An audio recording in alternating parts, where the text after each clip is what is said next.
Hello दोस्तों, मैं कौशल कौशिक आप सभी के सामने फिर मैं कोशिश कर रहा हूँ एक दो पॉइंट्स पे डिस्कशन करने की कि थोड़ा सा कोशिश करना, ध्यान से सुन पाओ आप।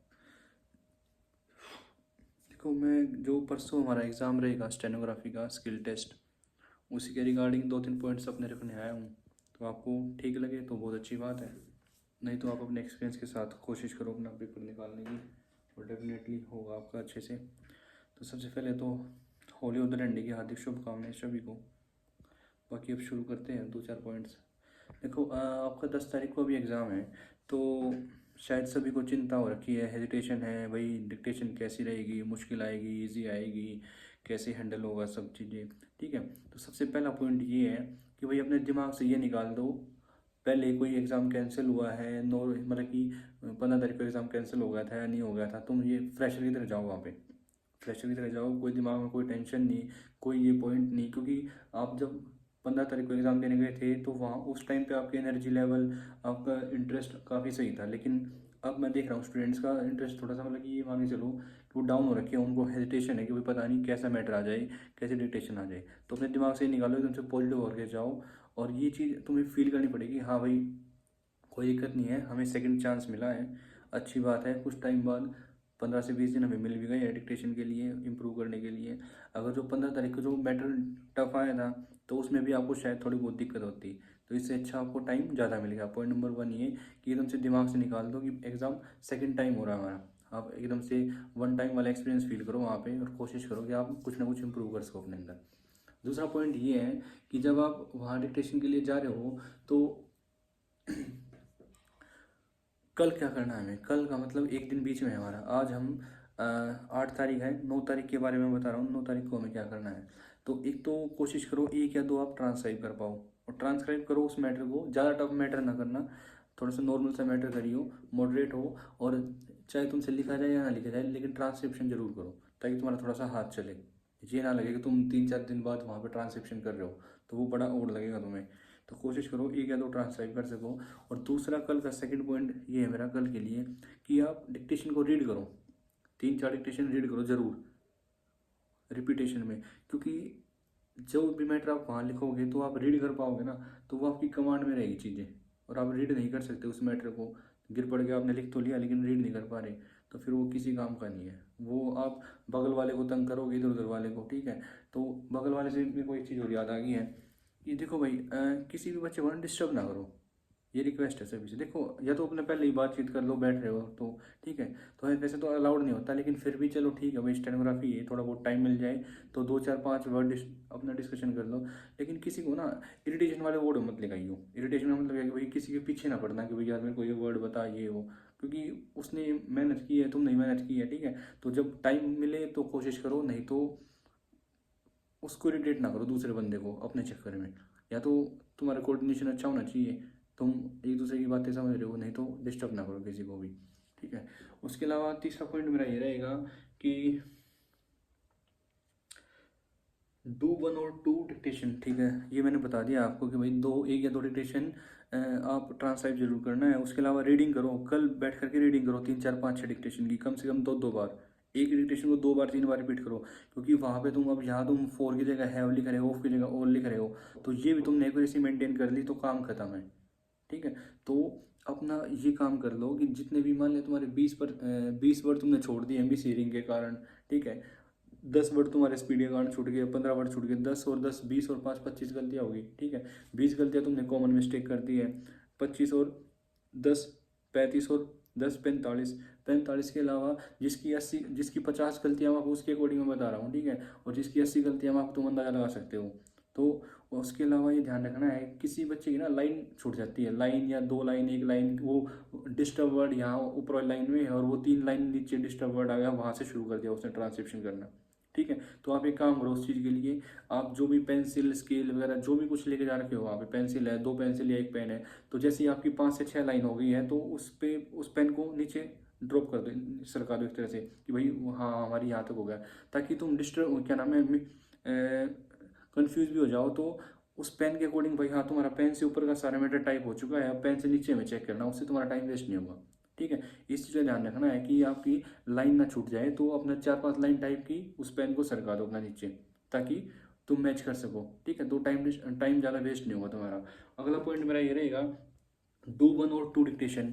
देखो ये डू वन और टू डिक्टेशन का मतलब ये है कि जब भी आप एग्ज़ाम हॉल में जा रहे हो ना, उससे पहले जिस जहाँ भी तुम्हारा सेंटर है, एक तो कोशिश करो कम से कम भी 1 घंटा पहले या फिर आधा पौना घंटा पहले आप वहाँ पहुँच जाओ, और बहुत स्मूथली शांति से बैठ करके एक डिक्टेशन या 2 डिक्टेशन आप वहाँ लिखो। जो 100 वर्ड पर मिनट वाले हैं वो कोशिश करें कि भाई 105 या 100 की लिख सके डिक्टेशन, ठीक है। उस वो डिक्टेशन तुम्हारे करियर को डिसाइड नहीं करेगी, बस वो क्या है कि तुम्हारा हाथ का फ्लो बन जाएगा थोड़ा सा, ठीक है। और देखो ये कोई रिटन टेस्ट नहीं है, तुम ये सोचते हो कि भाई यार नहीं एग्जाम से पहले पढ़ाई नहीं करनी। देखो मैं तो मानता हूँ, मैं तो अपने स्टूडेंट्स को भी यही गाइड करता हूँ कि भाई एग्जाम से पहले वहाँ जा करके भी 1 या 2 डिक्टेशन आप लिखो, ताकि तुम देखो प्रैक्टिकल पॉइंट है, सोच के देखो। बहुत बार ये होता है तुम क्लास में आ रहे हो, जो रूटीन में तुम काम कर रहे हो, तो फर्स्ट डिक्टेशन आपसे नहीं लिखी जाती है अच्छी, ठीक है। आप बोलते हो भाई ये तो पहली डिक्टेशन दी, ट्रायल था, ये था वो था, ठीक है। लेकिन 1 या 2 डिक्टेशन के बाद तुम्हारी परफॉर्मेंस बढ़ रही है, तुम उसको राइट भी कर रहे हो अच्छे से, उसको रीड भी कर पा रहे हो, समझ भी पा रहे हो।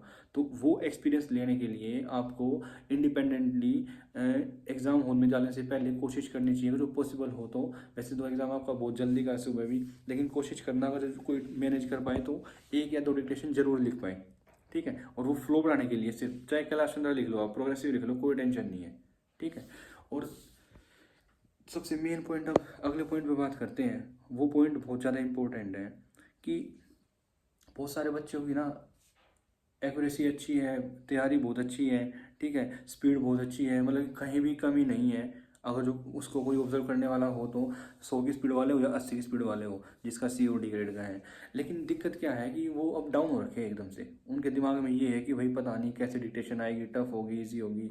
अब इसका छोटा सा पॉइंट ये है कि आप ये सोच के देखो, अभी जो आपके पास नॉलेज, समझ, एक्यूरेसी, स्किल जो भी आपके पास है, आप उसी से खेल सकते हो। 2 दिन के अंदर ना तो कुछ बढ़ सकता है ना कुछ घट सकता है, ठीक है। तो अभी अपनी ईमानदारी की मेहनत पे विश्वास रखो, और आपको काम ये करना है कि भाई डिक्टेशन जब लिख रहे हो ना, तो थोड़ा सा पीसफुल मोड में शांति से लिखो, ठीक है। और उसके अलावा जैसे ही आपके एक तो ना शुरुआत में डिक्टेशन हैंडल कैसे करनी मैं बताता हूँ। पहले पहले ये पॉइंट सुनो कि जब डिक्टेशन आप लिख रहे हो तो थोड़ा सा शांति बनाकर रखो। और उसके अलावा एग्जामिनेशन हॉल में ना, जैसे कि लास्ट टाइम पेपर कैंसिल हो गया था, तो छोटी मोटी दिक्कतें हो ना, तो उनको थोड़ा बहुत इग्नोर करो, ज़्यादा इग्नोर ना करो, ठीक है। और उसके अलावा ज़्यादा शोरगुल इन द सेंस, भाई अगर जो दिक्कतें बहुत माइनर सी है ना, तो उसको इतना ज़्यादा ना बढ़ाओ कि पूरा माहौल कैओस में आ जाए एक तरह से, ठीक है। उस चीज़ को ऑब्जर्व करो, उसके बाद मेजोरिटी के साथ उस पर आवाज़ उठाओ। नहीं तो कोई बहुत माइनर प्रॉब्लम है तो पर्टिकुलरली अपने रिक्वेस्ट करो, भाई कीबोर्ड में कमी है या फिर स्क्रीन इधर उधर है, पैर सिटिंग पोस्चर ठीक नहीं है, तो वो बाई रिक्वेस्ट अपना काम करवाओ, ठीक है। और उसके अलावा एक बार रिक्वेस्ट करने से काम तुम्हारा नहीं हो रहा है तो 2 बार रिक्वेस्ट करो, 2 बार नहीं हो रहा 3 बार। लेकिन देखो मैं बहुत तरीके से बोल रहा हूँ ये चीज़ें कि भाई तुम्हारा कीबोर्ड ख़राब है, उन्होंने चेंज कर दिया, फिर ख़राब आ गया, फिर चेंज कर दिया, फिर ख़राब आ गया, 2-3 बार तुम्हारे साथ वाक़या होगा। बहुत सारे स्टूडेंट्स हैं, तुम कोई अकेले नहीं हो, लाखों स्टूडेंट्स बैठेंगे, ठीक है, हज़ारों स्टूडेंट्स बैठ रहे हैं, ठीक है। तो अब जब कमी दूसरे बंदे में ना, तो अपने आप को इरिटेट ना करो, अपने आप को संभाल करके रखो।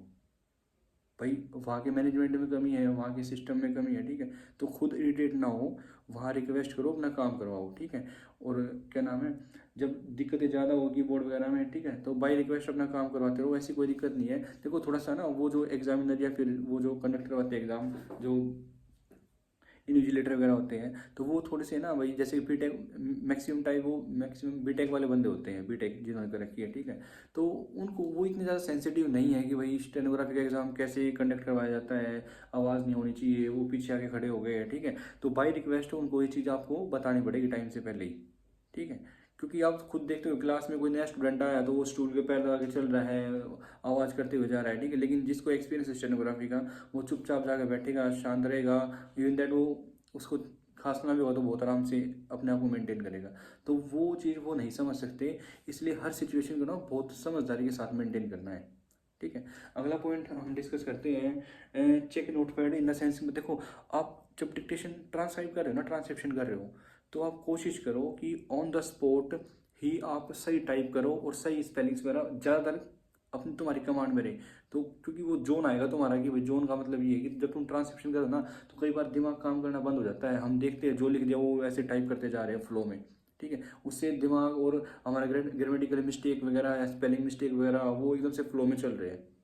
ऐसा बिल्कुल ना करो, शांति बरतो, ठीक है। टाइम बहुत मिलता है हमें, तो ट्रांसक्रिप्शन थोड़ा सा समझ के साथ अपनी ग्रामेटिकल मिस्टेक्स को हैंडल करते हुए, इज एम आर वाज वर के बाद हमेशा आईएनजी या फिर थर्ड फॉर्म आएगी, ये फिक्स है, ठीक है। नॉट ओनली बट ऑल्सो, ये पेयर वगैरह होती है। जो भी तुमने ग्रामर क्लियर की है, रिटन टेस्ट दिया है, तो कोई अनपढ़ तो होगा नहीं जिसका जो स्किल में बैठने वाला है, तो सभी पढ़े लिखे हैं। तो ए एन दा का इन सब चीज़ों का ना थोड़ा सा कॉन्शियसली ध्यान रखो, क्योंकि तुमने ये सब चीज़ें भी हैंडल कर ली तो तुम्हारी 15 से 20 गलतियाँ, 10 गलतियाँ खुद कम हो जाएगी ऑटोमेटिकली।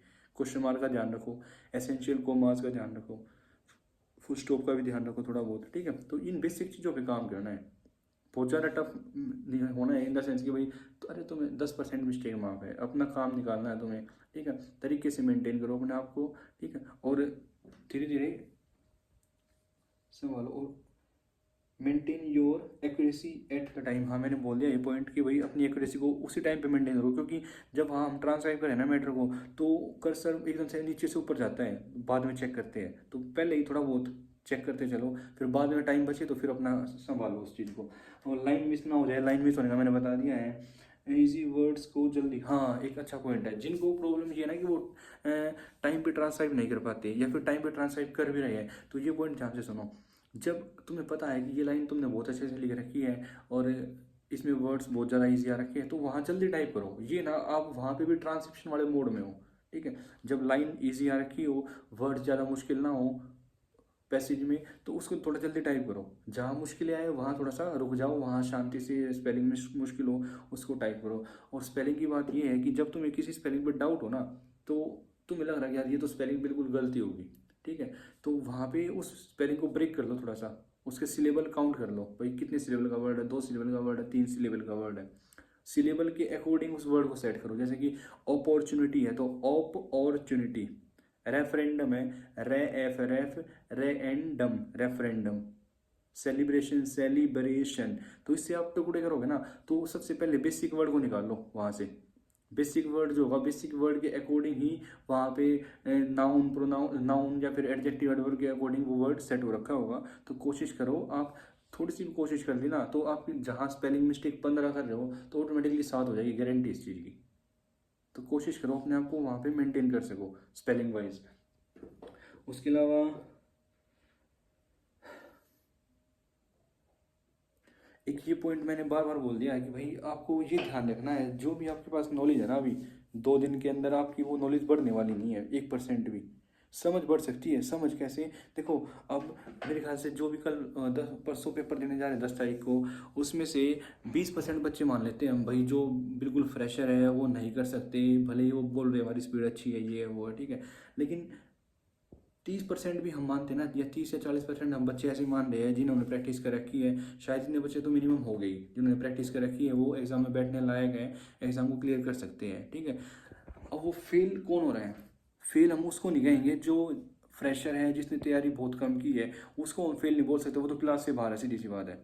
लेकिन जिन्होंने मेहनत कर रखी है, जो एग्ज़ाम देने जा रहे हैं, जो एकदम से ये कर भाई लग रहा है कि भाई हाँ उनका एग्ज़ाम क्लियर होना चाहिए, अगर जो वो डिक्टेशन नहीं लिख पा रहे, ट्रांसक्राइब नहीं कर पा रहे टाइम से, मिसमैनेजमेंट ज़्यादा हो उनकी टाइप करने की समझने की, तो वहाँ हम कह सकते हैं कि भाई हाँ ये बंदा फेल है पास है, लेकिन उसको नहीं हम फेल पास बोल सकते जिसकी प्रैक्टिस कम है, जो फ्रेशर है, ठीक है। तो ध्यान ये रखना है, मैं फाइनली घुमा फिरा के ये कहना चाह रहा हूँ कि कोई भी वहाँ पे अनपढ़ नहीं बैठा है, सभी प्रैक्टिस करके गए हैं, सभी मेहनत कर रहे हैं, दिन भर लगे हुए हैं, ठीक है। लेकिन अब लास्ट मोमेंट पे मैटर ये करता है कि तुम जहाँ वहाँ जो सिचुएशन है ना, उस सिचुएशन के अकॉर्डिंग अपने आप को कैसे हैंडल कर रहे हो, अपने आप को एट द टाइम कैसे इंप्रूव कर पा रहे हो तुम, ठीक है। मतलब कि भाई मान लिया, देखो सीधी सी बात ये है, मिस रीडिंग तो वहाँ होगी 100%। अभी आपको बुरा लगे या ठीक लगे या अच्छा ना लगे कोई दिक्कत नहीं है, मेरे से कुछ फ़र्क नहीं पड़ता, लेकिन जो चीज़ें हैं वो है।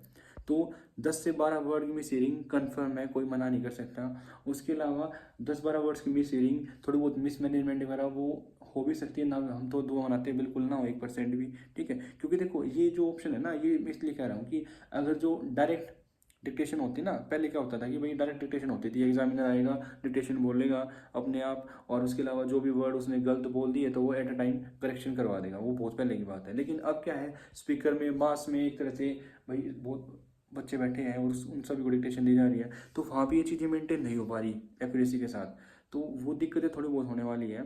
तो उस लास्ट मोमेंट पे तुम अपने इमोशंस को, अपनी समझ को, अपनी एक्यूरेसी को, ठीक, अपनी प्रैक्टिस को कैसे रिस्पेक्ट दे रहे हो। देखो उसको रिस्पेक्ट देना ही बोलेंगे। अब तुम छोटे से पॉइंट को लेकर के एकदम से डिस्टर्ब हो जाओगे तो वो भी अच्छी बात नहीं है, वो डिसरिस्पेक्ट करो तुम अपने काम की। तुम्हारी तो हो जाए कोई फर्क नहीं पड़ता, लेकिन तुम्हारी मेहनत की, तुम्हारे लक की डिसरिस्पेक्ट हो, क्योंकि तुम्हारा लक भी इंतजार कर रहा है तुम्हारी मेहनत का कि तुम कब यूज़ करोगे।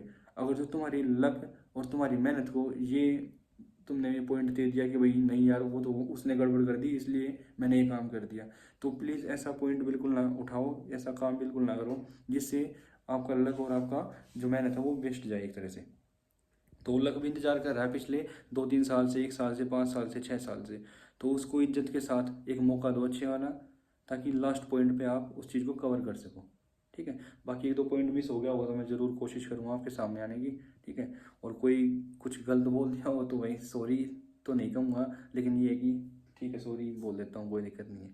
ठीक है, बाकी बेस्ट ऑफ लक सभी के लिए, और किसी को पर्सनली कुछ पूछना हो तो पूछ सकते हो, कोई टेंशन नहीं है। ठीक है, ओके बाय।